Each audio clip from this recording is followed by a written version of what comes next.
Hello again, this is Sean Peck, or Pecktec, from Pecktec Games. Now, I've taken over Quack Co this week, and it is Flocking Friday, where we're going to describe something that kind of irritates me a little bit, and that is bad inserts. So, you've got a game, you pull it out, you organize it, and then you go to put it back, and the box doesn't go all the way down to the bottom. It doesn't go flush. Why does this bother me so much? I can't quite explain it, but something in my mind wants that box to shut. It shut when everything was, when all the cardboard was still on the sprues and everything, it was shut just fine. Why won't it shut now? This has come up so many times, and to the point where building my own inserts and stuff has become a real issue. Like, I have personally been shopping for 3D printers just so I can make my own inserts. Every time I do a board game, I get a new board game, I open it up, I remove all the components, I rebag them for individuals, and what I wanted to do is make that game come from the box to the table as quick as possible. I think every board game designer should consider that game may not get played if the organizer or the mechanisms that they provide you with to play that game don't include something that helps you get it out of the box into the table. Some of the best games out there, and having a great organizer doesn't make it a great game, but it does make it easier to play. And by easier to play, I mean it comes out of the box and goes to the table without a big issue.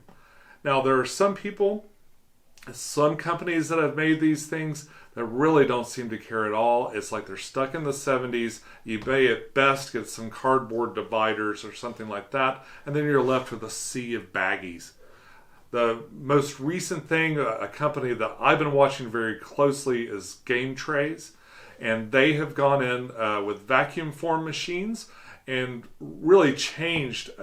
I think a game that includes a Gametrayz insert is instantly more appealing to me, just because I really appreciate the organization that those provide. Now, not every Gametrayz insert I've had has been perfect, but I'll never forget the first time I opened what I consider one of my favorite inserts, and that is Parks. The thing with Parks, you open it up and everything has a place. It's very easy to put it back. There's shapes and things. It fits so perfectly in the box that I don't even want to buy an expansion for it. Because I love the way it fits. I love the way it's concise and it fits in there. Another recent one that I picked up was the Castles of Mad King Ludwig. Now, that's a game that could be fairly unwieldy, though lots of separate polyomino tiles and things like that. So pulling out those trays, you can just kind of instantly set up the game, and there's very little organization to do with that. So you're not going to pull those things out of bags and make little stacks or anything. They're already set and organized in their trays, and you just pull them out and go.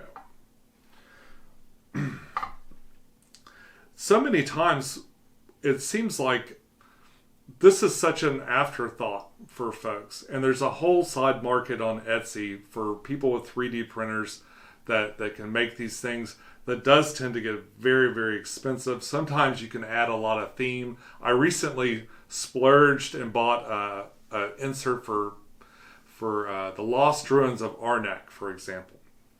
I believe that insert cost me about $30 or $40 on sort of a Black Friday deal. But man, it's got little crates, it's super thematic, and pulling that game out is infinitely easier than it was before when it was all in baggies and stuff like that. There's a lot of games like that. A lot of games, and it would be fairly expensive. It's a fairly expensive prospect to add that insert to every game, but I would, there are so many things that people add on, so many worthless expansions that no one ever plays with. I don't know why there isn't a little bit more priority put into the organization and how you keep the game. Keeping a game organized in those, especially those vacuum form trays, seems like a much easier way to keep the game from getting damaged, to keep components from getting lost.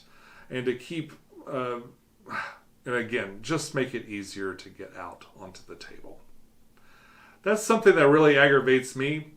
And when I organize a game and I set it up, the big test for me is I pull the game out, I flip it all the way around, and then I open it up and look inside. If it can survive a complete rotation without the components being scattered to the four winds, I consider that a successful insert. Please consider making one with your next game, dear designers. That's my note to you. This has been Sean Peck, or Pecktec, speaking on behalf of Quack Co this week, and I appreciate your time. Be sure to come back where we spend more time gaming and less time talking about games or thinking about games. Bye-bye.